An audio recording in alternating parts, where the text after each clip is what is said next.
My name is Sierra Keenan, and for my project, I chose to research the impacts of deforestation on climate change in Australia. Using research into climate change in Australia, this project aims to specifically look into the effects of deforestation in Australia, what is being done, and determining steps that can be taken next to address the identified impacts.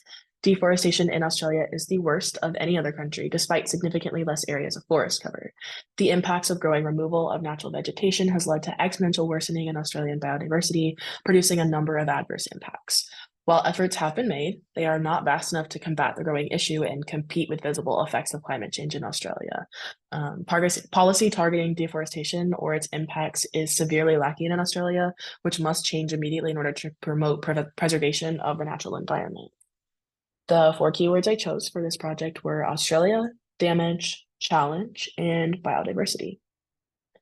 So the two main questions that I used to guide my research were first, how is deforestation playing a role in Australian climate change? And then what is the Australian government doing to address deforestation and its effects? And I first just wanted to start out by identifying three main impacts of deforestation globally, which are biodiversity loss, soil health concern, and global warming.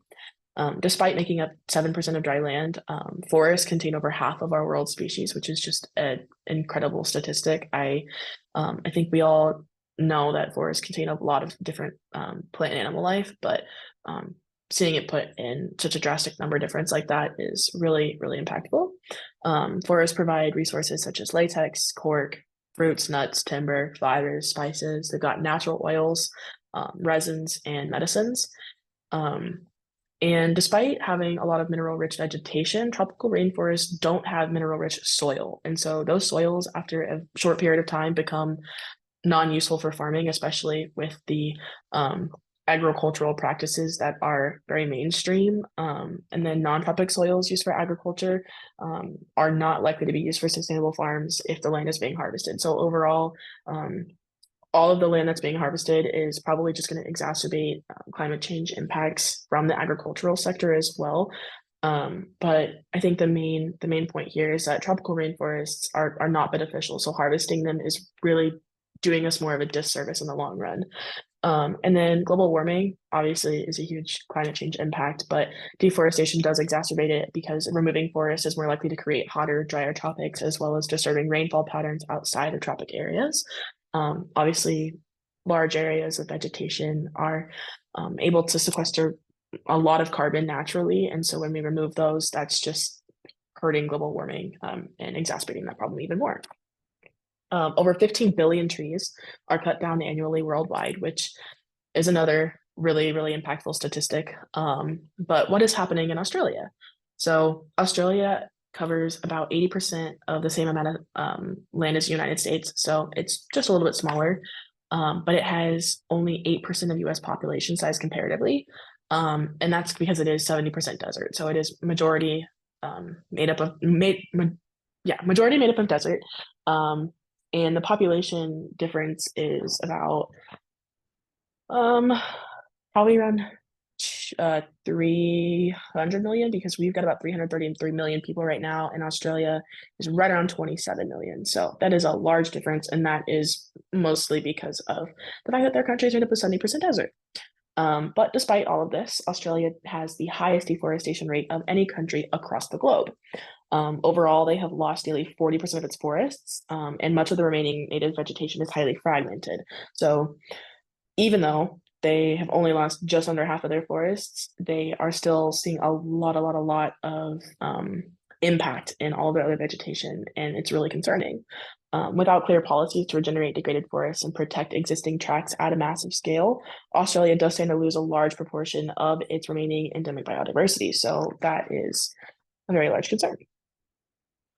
So obviously my study area is Australia, and I wanted to study Australia as a whole just because it is a country, continent in itself, and just thought that was interesting. And so one of the largest countries globally, like I said, it's a comparatively to the size of the United States, mostly desert. But the eastern and northeastern regions are lush with many types of rainforests. So that's the area that's going to see a lot of impact from deforestation. And then the southeastern and southwestern offer a more livable climate. That's where most of their cities are.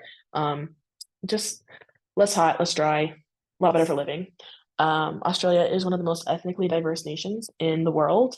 It is a very resource rich nation as well. They house 516 national parks, which is really great. And they are also home to the largest groundwater source in the world, which is the Great Artesian Basin.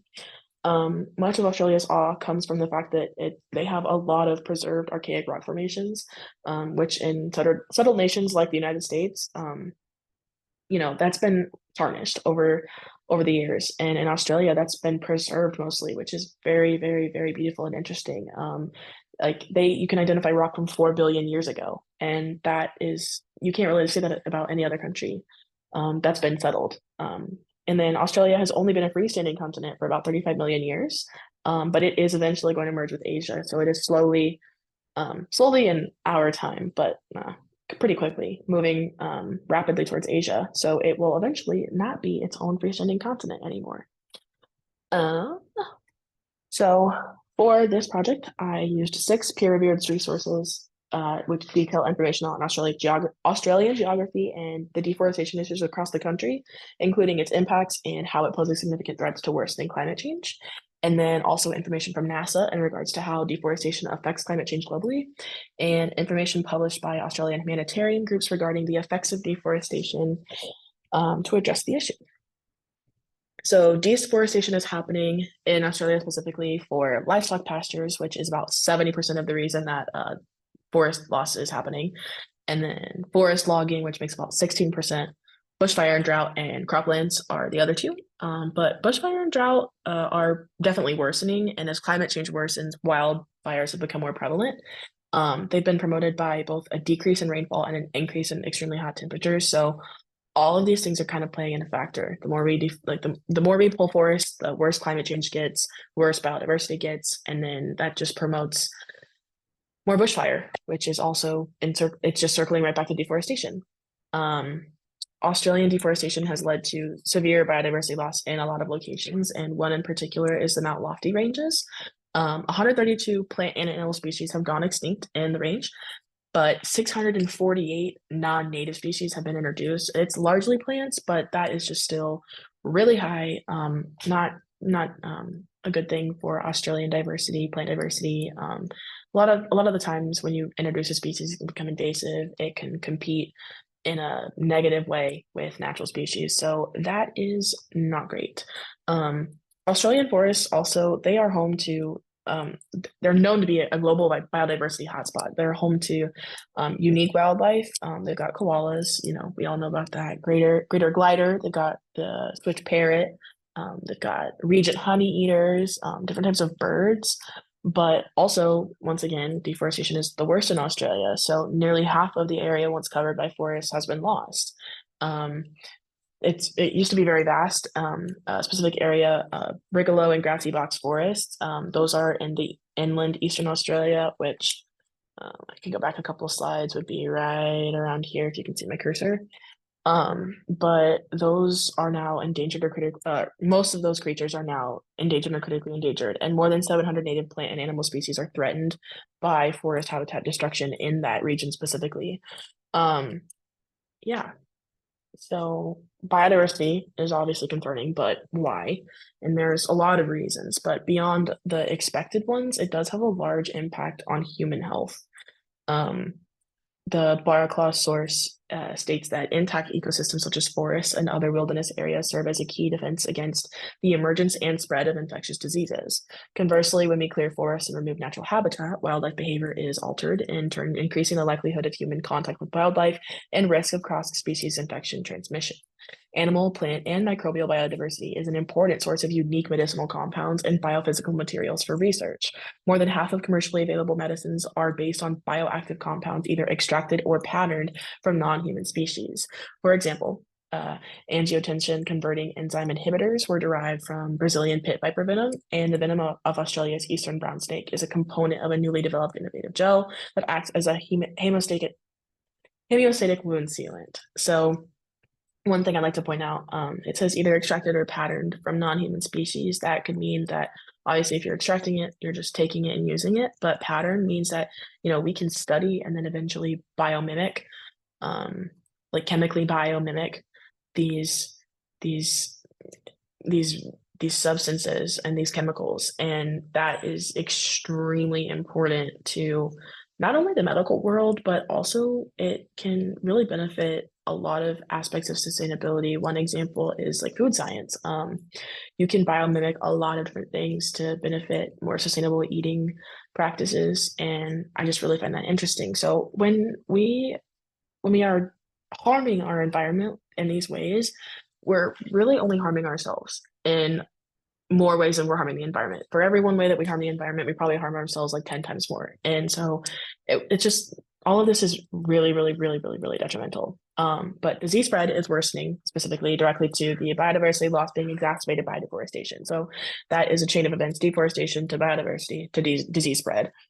With more interaction with wildlife, it can increase the spread of pathogens between animals and humans, and then increasing the temperatures, which is above average in Australia. Australia sees above average temperature increase compared to the global statistics, and that raises the likelihood of incubation of diseases. So all of that is really just serving to negatively affect us. Um, what is being done to address Australian deforestation? This was my second main question. Really, it's not a lot if you're looking at the government. The government is very, very hands off, and most of the efforts that are done by humanitarian groups. And there's four listed here, but there are so many other groups, especially in Australia. These ones are World Wildlife Fund, Greenpeace, Wilderness Society, and Australian Conservation Society. And these groups have a lot of calls for action from the government. Greenpeace specifically is advocating for stronger legislation and reform.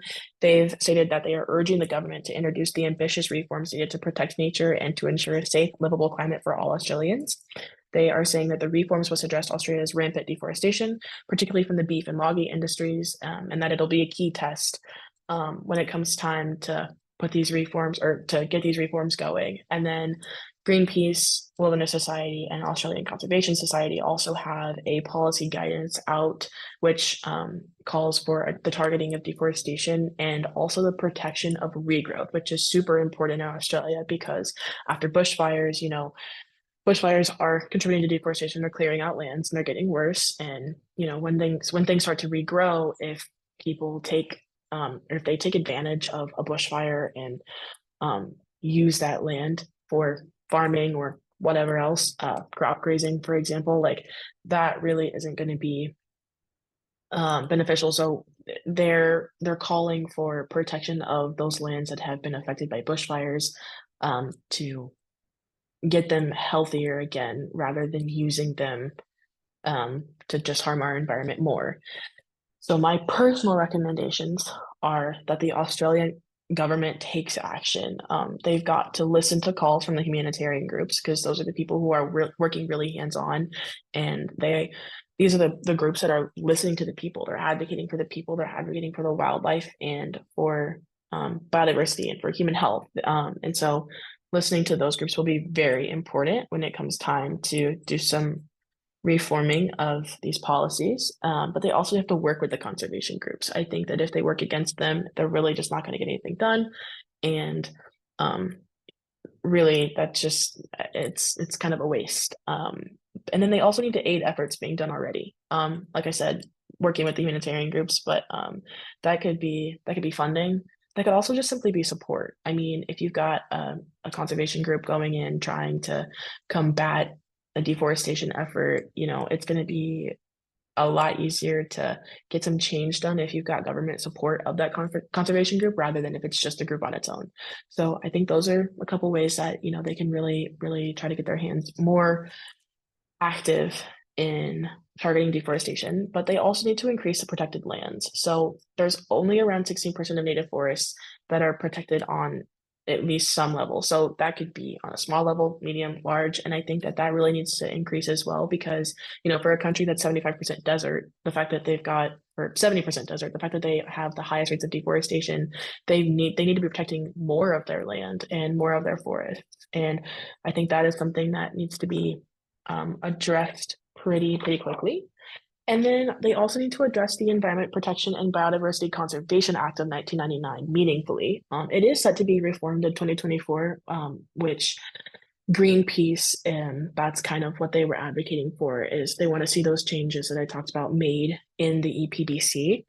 But the same bar across source I have referenced a few times, they have recommended a couple things, which is committing to an overhaul of the EPBC Act, including a new national environmental standard and or new standards in general, and then a national environmental protection agency, which that's just kind of baffling to me that they don't have an environmental protection agency yet, considering how biodiverse their country is.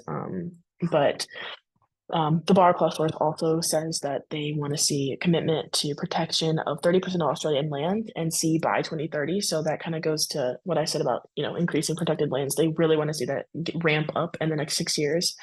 Um, they want to see a release of a new threatened species plan, including a goal of no new extinctions and increasing budgetary funding for environmental protection, including for Indigenous land and sea management programs. And I agree. I think these are all things that need to be done, especially the Indigenous lands. Indigenous peoples in Australia provide a lot of benefits, and they are really not harming the culture or not harming the land at all. And so, displacing them and disrupting their culture, that is really only going to serve a